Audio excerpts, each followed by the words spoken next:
Hi, welcome to Loft 801. My name is Diego, and today I'm talking about the upcoming Angel Studios film, Sketch. I'll be honest, Sketch was not high on my radar. When the trailers dropped, they didn't really sell me, so I almost skipped this movie. Boy, am I glad I didn't, because director Seth Worley did a wonderful job in his directorial debut. What I ended up watching was an emotionally rich, visually creative, and well put together family film. Sketch blends childhood imagination with sincere emotional depth, delivering a movie that feels like a PG comedy horror fantasy wrapped inside a heartfelt story about grief and healing. FYI, this review will not contain spoilers because I really like this movie and I think it's worth checking out in theaters. For context, the story follows Amber Wyatt, a young girl struggling with the death of her mother. She escapes into her sketchbook, pouring her feelings into imaginative and eerie drawings. Her slightly older brother Jack does his best to distract her, and the chemistry between actors Bianca Belle and Kue Lawrence is incredible. Their father Taylor loves them and does his best to keep life moving as a single parent. It's not easy, and you can clearly see the struggles they all have.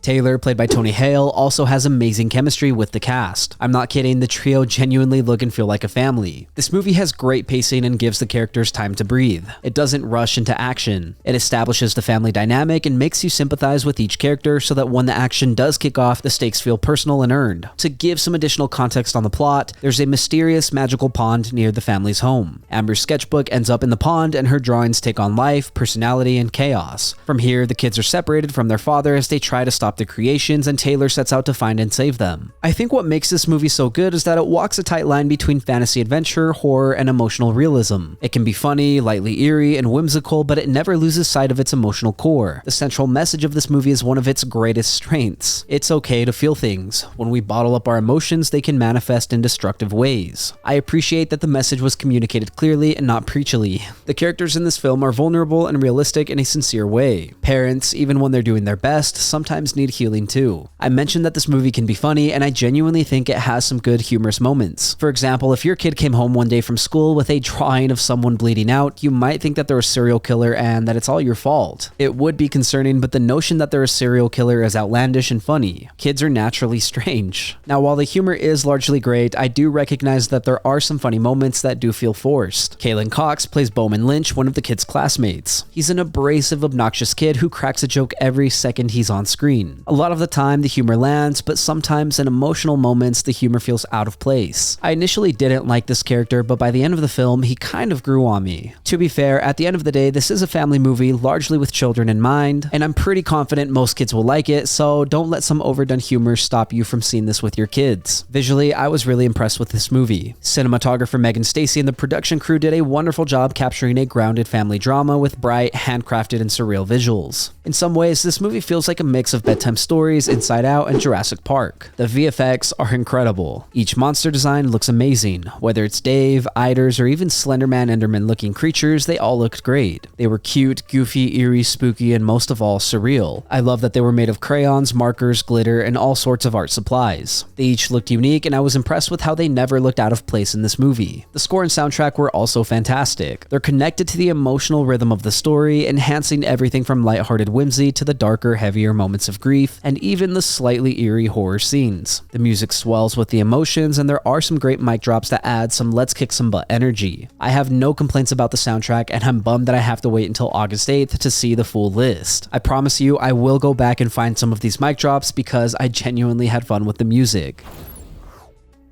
Sketch really surprised me. It's not just a fun family fantasy. It's an emotionally intelligent film that takes kids' feelings seriously while still delivering whimsy, adventure, and some genuinely impressive VFX creatures. I went in with low expectations and came out wanting to buy a Blu-ray copy. Between its heartfelt message, strong performances, great music, and beautifully crafted visuals, Sketch is 100% worth your time. If you're someone who appreciates a well-told story that balances laughter, loss, and imagination, or you're just looking for something meaningful to watch with your family, then don't skip this one. I promise the kids will like this, and I promise you'll like it too. Thank you for listening to my review of Sketch. If you enjoyed the content, leave a like and hit subscribe. If you did not enjoy the content, thank you for sticking around. As always, I would love to read what you have to say, so leave a comment and let me know what you're thinking. Also, if there's something you want to see reviewed, don't forget to let me know and I will do my best to get to it. Lastly, if you want to see some more from me, then you can check out my vlogs linked up above or my podcast, Good Friends. Again, thank you for watching. My name is Diego and I will see you next time.